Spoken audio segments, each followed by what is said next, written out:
Tulisikia tu moto, watu wakilianza kulia moto moto moto moto.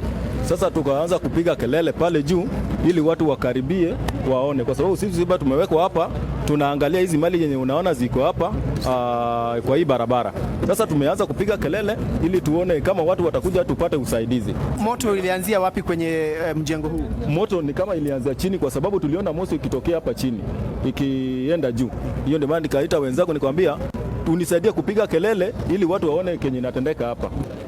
So this floor is full of cars which you have seen, which has been burned off, and top of that there is a restaurant, and then the other part is I think most of them they're not that means they're vacated offices.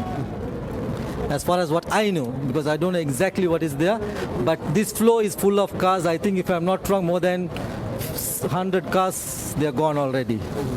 So